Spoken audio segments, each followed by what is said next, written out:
What would you ask if I gave you a few minutes to speak with a seasoned entrepreneur with 7 startups under his belt, as well as a 2-time Wall Street Journal bestseller? What would he tell you on starting and running a business? Well, I can promise you it's not what you think. In this week's episode of Making Billions, I bring on my dear friend Brian Will. Brian is the guy that people go to in order to help them grow and scale their startup. I've asked him what the most important thing an entrepreneur needs to know, and he delivered a ton of wisdom. Finding great advice while launching our next deal are all critical skills we need in our pursuit of making billions. Let's get into it.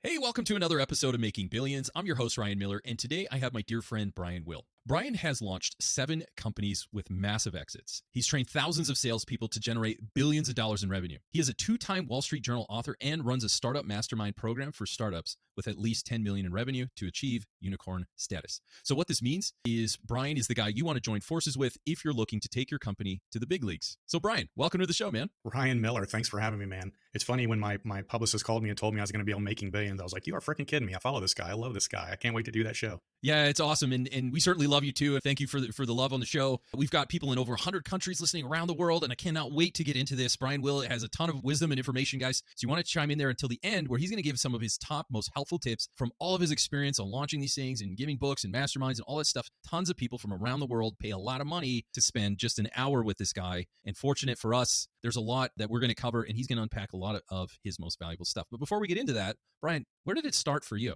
Man, I always tell people I'm the most unconventionally educated guy out there, right? No college, honestly failed out of high school at the age of 16, got back in, managed to graduate, got kicked out of the house, had no place to go, so I joined the military. Got off active duty, tried to hold jobs, couldn't do it. Started my first business when I was 21, when landscaping, built 7 franchises up. Did really well until it didn't, as I like to say, and when it crashed and lost everything and lots of lessons in that first failure. Moved into the insurance industry, sold my first company to a venture capital firm. It went public, back private. Sold my second company, was another insurtech company, to another venture capital firm. That's getinsured.com today. Built my third company. It was an online lead gen company. Sold it to a private equity firm. After that, built a BPO company that we sold to an Indian investment firm. Got into consulting, Fortune 500 sales and management consulting. Been all over the country doing that. Wrote a couple books, Wall Street Journal bestsellers, got into politics. And my latest venture is we've started a mastermind and coaching program for entrepreneurs from about 1 million to 10 million in revenue. That's what excites me today. Yeah, that's awesome. I'm like you. I'm a relationships guy. So those mastermind thing, I'm a sucker for all of them. So maybe talk a little bit about that. I mean, that's a phenomenal experience. You've written books, you've been in politics, you've done all these things. You've started businesses. Some are wildly successful, some not so much. That's the entrepreneur resume for sure. Now, that being said, I know a lot of people love to consume your books, your content. What's some of the cool stuff that you're up to today? Yeah, so after I got out of consulting, I was kind of tired of the corporate consulting gig and actually joined a couple of masterminds myself and was doing a little coaching, kind of non-formal type of coaching for some entrepreneurs, doing some insurtech stuff and building businesses. And I was talking to a coach of mine. He said, man, you need to take all this experience over the last 35 years, right? You built companies, you sold companies, you've done consulting, you've done all these things, you've written books. Take that knowledge and bring it down and build a mastermind out of it. Small masterminds, 10-person groups, and get into the one-on-one coaching. Take that experience and bring it down and help people grow and scale and level up their businesses. And so that's, we launched this thing about 4 or 5 months ago, and it's really taken off. So I'm pretty excited about what we're doing. So what's some of the focus with that mastermind? What's it called? And what's some of the focus that in your mastermind that you found a lot of people appreciate? Yeah, so ours is called the Force Multiplier Mastermind. And the Force Multiplier is a term we use in the military and in law enforcement. And essentially it's using tools or personnel, right, to amplify your business without increasing the workload of the entrepreneur. And I always use an easy example of, if you're going to go through a door that's locked, you can either throw your body against it, you can pound it with your fist, or you can pick up a sledgehammer. Take a sledgehammer, you're going to bash your way through the door. Think of the sledgehammer as the force multiplier, and think of that door are the challenges you're having every day. Do you want to try to force your way through them, or do you want to smash your way through them? We are the force multiplier, and we focus on 4 areas, right? We focus on strategic business direction. We focus on building high-performance sales teams. We focus on measured, profitable growth. And finally, we focus on what we call historical pattern recognition through your P&L analysis to predict what's going to happen in your business over the next 12 to 24 months. And that's really one of the keys to what we do is that P&L analysis and prediction. So So we can take a look at what you're doing today and already determine what's going to happen based on those decisions. So I like to honestly, Ryan, I think masterminds, and this is me, they fall into two categories. There are relational masterminds and there are tactical masterminds. And ours is very tactical. I'm not here to build up your psyche. I'm not here to tell you you're a wonderful person. I'm here to tell you exactly what you need to do to make your business grow and make more money. That's what we do. And that's why people flock to you and your podcast, which I understand is also has the same name, Force Multiplier. And so with your coaching and all these programs, a lot of entrepreneurs with 10 million in revenue or more, I mean, all entrepreneurs are welcome. We've talked offline, but the focus, the niche that you're able to help is once they get to that level, then they come to you and you help them with tactical sales team, profit growth, pattern recognition, P&L, profit and loss analysis, all of those key tenets that really matter in a startup. You're able to just encircle them with all the things that matter, get them focused, and then help them get to the next And level. here's the thing, right? If you're going to pick a coach or a mentor, you need to find somebody who's been there and done that. You need to find somebody who has succeeded doing what it is you're trying to do. I can't tell you what I haven't done. I can't tell you how to build $1 billion company. I've never done it. I'm not going to pretend like I can. I'm not going to call myself a $1 billion guy like you have your $1 billion podcast.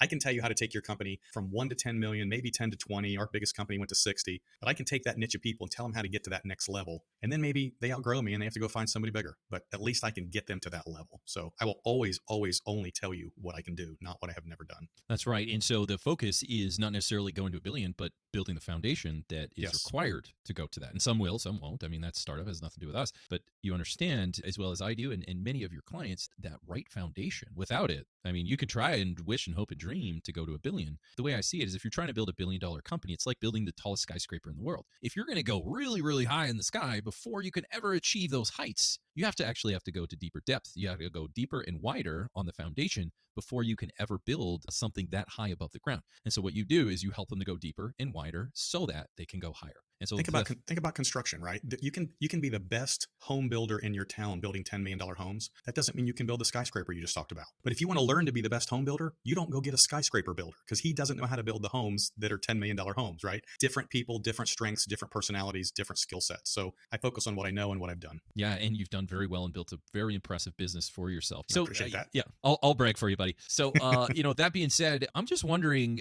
out of everything that you've seen, I mean, you've had a vast swath of experience. I mean, 7 startups, all these books that everyone's buying, and Wall Street Journal bestseller. I'm wondering if you had maybe 2 or 3 tips that you can think of. Let's really dig in. Let's go deep on it. Talking about going deeper and wider. Let's do it. What are some 2 or 3 tips, or as many as you can think of, as far as things that if someone truly comes in, they're fresh and they're just looking to really solidify that foundation, what would you do? What would you tell them? I tell people this all the time, and this is a lot about what we focus on. If you are building a business, and I'll use my famous phrase here, right? You are who you are, and who you are got you where you are. If you want to go someplace different, if you want to level up, then you probably need to change who you are, because who you are isn't going to get you there, right?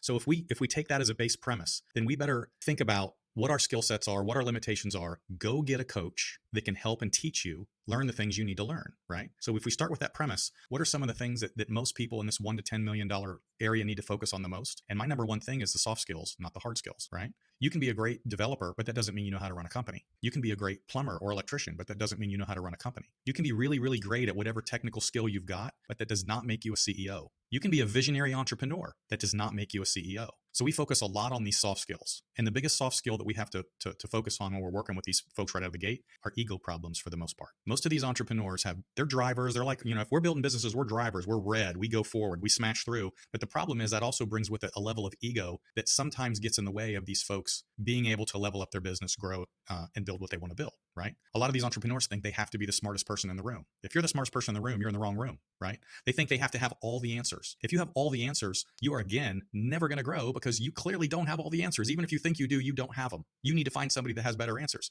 Good CEOs learn to ask questions. You got to check your ego. You got to learn to ask questions. You got to bring in a coach or a mentor who can guide you and help you get past where you are onto the next level, right? I get into this thing about 100 lessons from where you are to success. And there are lessons you're going to have to learn, and you're going to have to check that ego and get somebody to help you, or you're going to fail a lot along the way. Yeah, as they say, ego is the enemy. I think his name is Ryan Holiday that wrote that book. Getting a mentor. You mentioned that. I mean, I've done the executive route myself. Some people now that I that want to hear my advice, that's always the first thing I tell them. I said, look, you're a young buck, and you're ready to crush it as an executive. And I'm sure your parents are proud, but just promise me one thing: beware of executive ego. You can creep up and you don't know you have it because everybody thinks you're special, and you start to think so too. And I've been in executive meetings in startups where they will talk kind of rough about some of the employees, right? And it's real talk. And I remember being in this meeting and saying, well, are they that lazy? or unproductive? Or is that just a function of the conditions their leaders put them in? That made me popular. So all the leaders who built bad process and policies can be a bit of a problem. And so that executive ego creates blind spots or biases. And through that executive ego, so when you start a business and you make a few bucks and you're feeling cool about yourself, just make sure that you take, as Jocko Willink says, extreme ownership. Make sure that you own your business and the outcomes. Don't sit there in an executive meeting with the door closed and just criticize everybody who's trying to help you. Actually take responsibility, drop the ego, and you might be able to see your business and your people in new and profitable ways. Would you agree? I agree 100%. I have found this also in a lot of entrepreneurs, right? Particularly entrepreneurs that launch a company and they have some specialized knowledge in what they do. When they're trying to build a team, they make the mistake of thinking that the people they hire are going to be exactly as good as they are and think exactly like they think. And that's never, ever, ever going to happen. You're never going to have anybody be as good as you if you're the entrepreneur visionary building and launching a company. I always use the 80% rule. If I can find somebody that's 80% as good as me in whatever area that I want to pass off, that is a win. That's a huge win because it takes 80% of that off of me and allows me to go do what I do best, which is continue to build the company. But they when they say lazy, it's because they think they're not doing it exactly the way the executive or the CEO is doing it. And that's a problem. Yeah, that is a right? problem. Yep. That is a problem. So you've got to get over that and understand nobody's ever going to be as good as you when you're replacing yourself and all the pieces in your company. If they're 80%, they're good. And then you got to let them get in there. You got to let them learn. You got to let them fail. Every time they fail, you have paid a price to educate them to be better at what they do. If you get an open door, people come in and out, it's because you never let them learn. You never let them get where they needed to go. You never let them become the person they need to be to replace you in that organization in whatever field you've brought them in to replace you, right?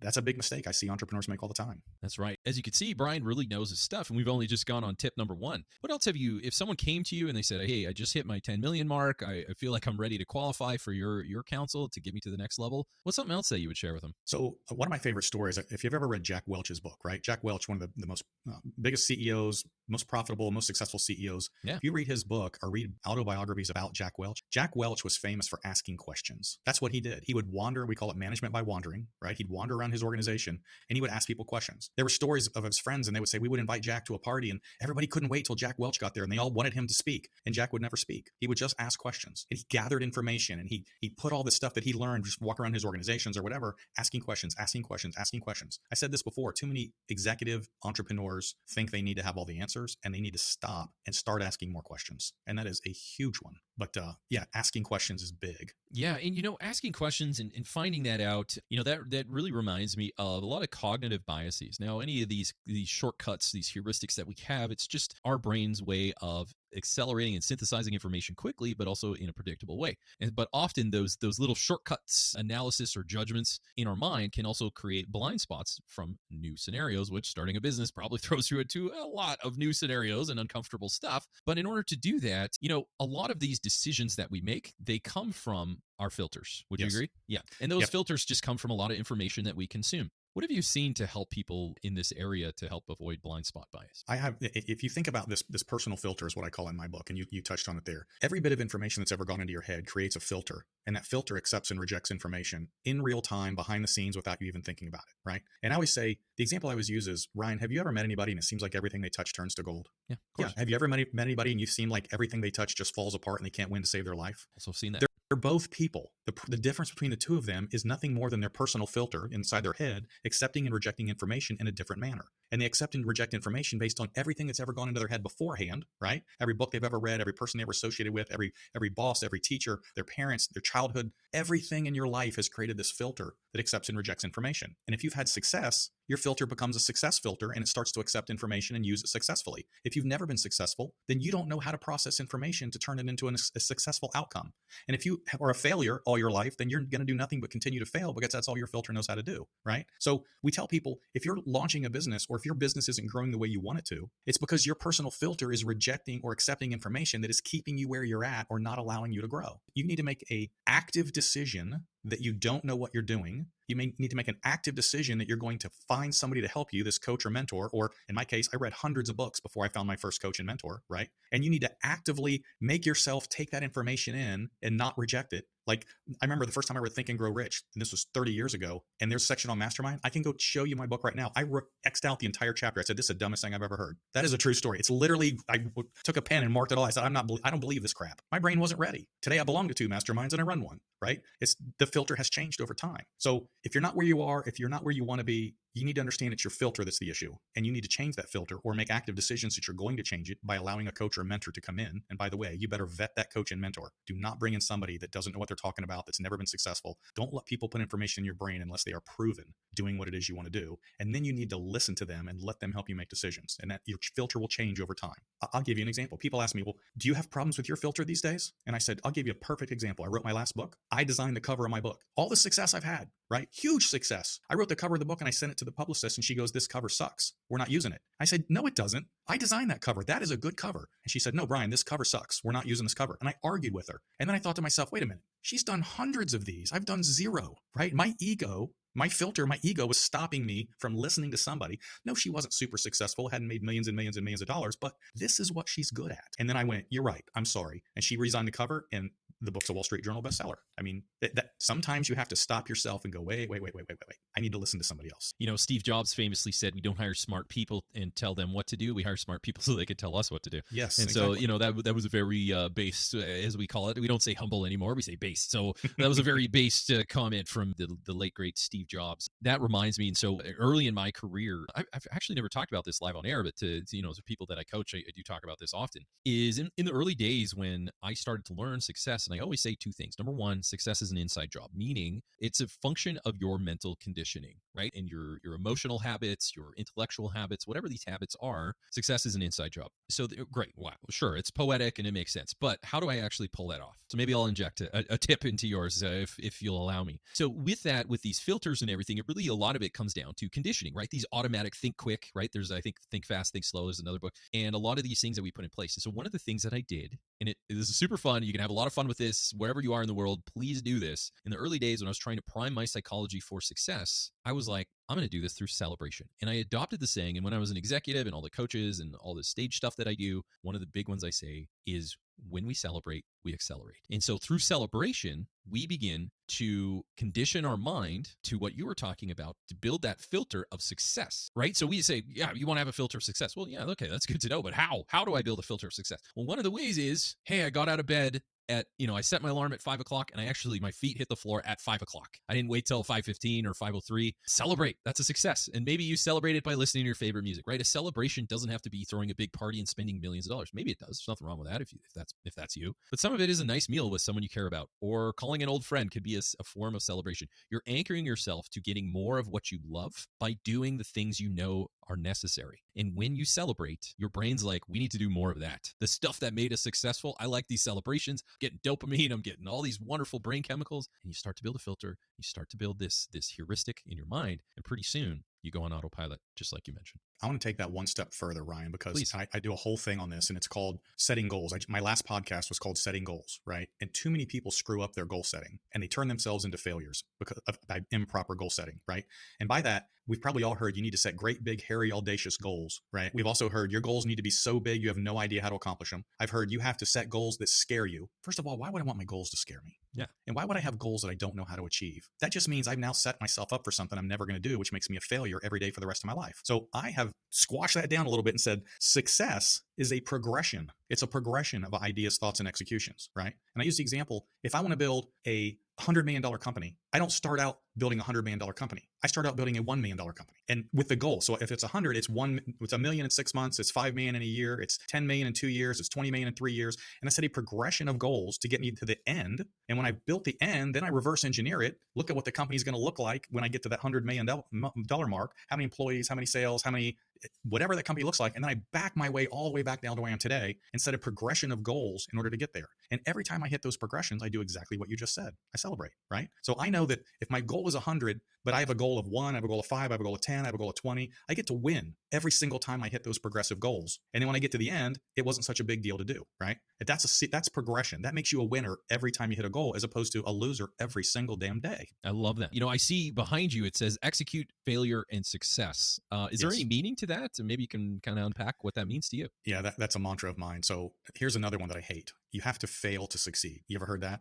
Failure is bred out of success is bred out of failure. And that's semi-accurate, but it's not exactly accurate, right? If you fail and you don't learn, you're going to fail again. And if you don't learn, you're going to fail again. Success is a product of failing and learning and then never making that mistake again. And then you fail, you execute, right? So it's execute, fail, succeed. You execute again, you fail, you learn. You execute again, you fail, you learn. This is 100 steps from where you are to success. But success is a product of learning from the failure, not just failing. Failing isn't going to help you. So too many people miss the learning piece. Yeah, they just want to execute and success. And when it doesn't exactly work out, they're not sure what to do. But if you expect it took me 20 years to sell the first company, right? And then I looked like an overnight success. I call it the 20-year overnight success. But there was a lot of execution, fail, execution, fail, execution, fail before we got to that first exit. A little variant to that, I'll say I worked my whole life to be an overnight success. Exactly. So, a lot of people are like, man, how'd you do that? I was like, yeah, you're asking now. Were you asking for the last 15 years? No. The reason why is, one, you're probably 12. But the other reason is because for the last 15 years, I was grinding away. I was still about the process. I was learning, trying to get better and level up. And then eventually you reach that escape velocity and you have liftoff, brother. So, and you say, don't judge your chapter 1 by my chapter 20. Yeah, exactly. I love that. So as we wrap things up, are there any other last comments, maybe ways people can reach out to you or where they can find you, anything at all? Yeah, so my website is www.brianwillmedia.com, brianwillmedia.com. My podcast, my blogs, my books are on there. My mastermind information is on there. Pretty much everything about me is on the website. That's the easiest way to do it. So if anybody's interested in a mastermind from that well-funded startup through $10 million in revenue, or interested in the books or anything else, jump in there, take a look. If you have any questions, drop me a DM. Perfect. So listening to Brian and following his wisdom, number one, just be careful. Watch that executive ego or that founder ego or just any ego. Watch yourself. Hire smart people so they can tell you what to do, but also ditch the ego and be based enough where you're willing to listen to people that may have a better eye for design.